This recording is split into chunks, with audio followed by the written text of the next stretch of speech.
Welcome back to Broken Bobby's Transformation Page. If you are new to the page, in 1990 I became involved in the drug gang world. From 92 to '06, I spent a lot of time incarcerated. I tell these stories to let you know it don't have to be you.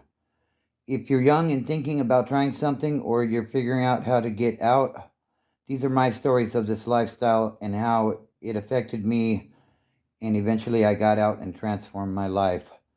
So let's get into today's story. All right, guys, as you can see by the title, this is Doing Time with Surenos. And, I'm redoing this video because one thing, I had one ready to go on this title, but I felt like I left some stuff out, and there's some things I need to clarify, so I'm going to go ahead and get into that. Now, the term sureño isn't one we really used in the wood car. They were the Southsiders. Now, sureños are part of that, and I'll get further into that as we go along in this video. One thing about the Southsiders is they're almost always the deepest car, no matter where you go. In some prisons, there's a lot of blacks as well, but due to their division between the Bloods and the Crips, it's as far as being unified, the Sureños definitely had that on lock. One thing about them that I noticed was the street beefs that were going on in the street. All that stuff is squashed once you're incarcerated. The Southsiders are very organized, and there's a definite chain of command. You have your regular Southsider, you got the Sureño who's earned that title, and then you have their big homies. And I'm sure there's other levels as well, but I'm just talking about what I seen and what I experienced. If you are new to the channel, subscribe, smash that like button, drop a comment, and be sure to share this video if you enjoy it or you know someone else you think may enjoy it as well. Also, hit that notification bell so that anytime I drop a new video, you'll be informed, and hit the all. Also, there's memberships available now. You can tap that join button and check that stuff out if that's something that might interest you. Okay, so when I was in LA County, 18th Street is deep as hell in LA County, or at least they were in the places where I was. There's other big hoods like Florencia, El Monte, and a slew of others, but 18th Street really sticks out in my head. You can check out the video I made called Getting Jumped in LA County, and that's an 18th Street story. Or 18th Streeters were involved in that anyways. So, yeah, you can check that out if you like. Now, in San Bernardino County, Verdugo was deep. That's definitely their house there. And honestly, growing up on the streets, I hung around a lot of guys that were from Verdugo. Mount Vernon, 7th Street, the Counts. Shout out to all you guys. I definitely kept some company with some of these guys. So, they're definitely with the business for sure. So, the thing about the Southsiders is, if one of their people commits an infraction against their rules, they won't hesitate to discipline.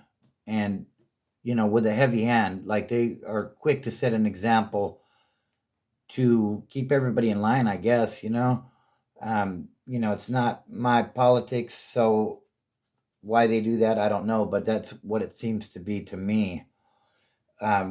When I arrived at North Kern, Delano, for reception, when I went to dorm living, I think I was trying to think of what building I was in. I think it was building 1 on the A side on C Yard. And there was a Southsider. I don't know what he did, but he went to that rear restroom and they put some heavy hitters on this guy and they lumped this guy up pretty bad. He was able to stay in program, but he was on bunk status for about a week. And they were bringing food to him and stuff. He couldn't go down to eat or anything like that. Like the discipline is real with these guys, you know. And you know, I mean, that's just that's was how they moved. And you know, I've seen them like in LA County get off with the blacks on numerous occasions. Uh, you know, I was in a riot with the Paisas in LA County, and some of the Southsiders jumped. And yeah, like these guys are with the business, and you know they'll get on it, you know.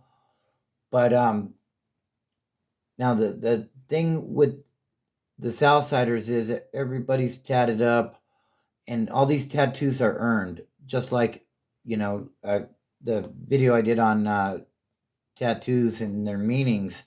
The thing that I observed with these guys was it seemed like you know they didn't necessarily have to put in the work first to get that tattoo, but they were definitely going to earn it, you know. And the thing is, you if somebody, you know, there was the rep for the Southsiders when I was in Delano that I dealt with a lot had Sureno blasted across his chest real big, and he was somebody, you know.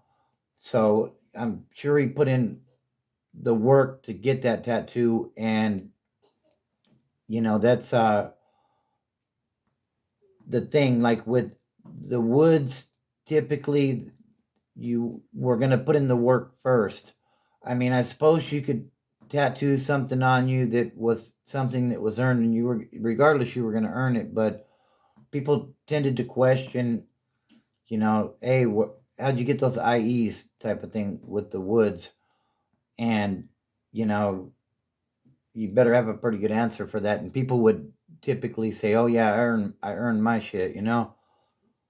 So, the last thing I want to touch on about doing time with Sureños or the Southsiders is the. It seems like depending on the level of custody I was in, they tended to be a little bit different. Like on the lower levels, things were a lot looser, and that was with all races, not just them. But the higher the level of custody you got into, the more serious these people were, and that's pretty much true with every race. Um, but you know, like on the 3 yard, which was the highest level on GP I was on, like everybody was pretty serious, you know, and that includes the Southsiders. Now, I did a short bit in AdSeg, and one thing I'll say about AdSeg is everybody's pretty respectful until they're not anymore. You know, it nobody's really puffing their chest back there or doing any woofing, but you know, when it was time to go, they went back there. And you know, like I said, the higher the level of custody, the more violence occurred. And you know, this is pretty typical with all the cars. So that's my take on doing time with the Southsiders. A lot of good guys on that side. I had a couple that were my workout partners in Delano, and yeah, like I fucked with them, you know. But at the same time, you know your what lane you're in, and you know you're gonna take care of business in the lane that you're in. I guess is what I'm saying. So I hope you guys enjoyed this. Uh, I guess the message of the day is, you know, it don't have to be you. You don't, you know, just because your uncle or your father or your sister or whoever did time before you, and you know, it seems to be a family tradition, like it was in my family. It don't have to be you. You can break that cycle, and you can become somebody that nobody recognizes in that world, which is what I did. And, that's okay. Set goals, work towards those goals, make good decisions that are going to bring you closer to achieving that goal. And if you make a bad decision and have a step back, it's not the end of the world. Don't trip. You just get back on track and take care of business. So family, fitness, and freedom are what helped deliver me from this sort of lifestyle and being in these sort of institutions, and it can help you as well. Don't look at the mountain, just start climbing.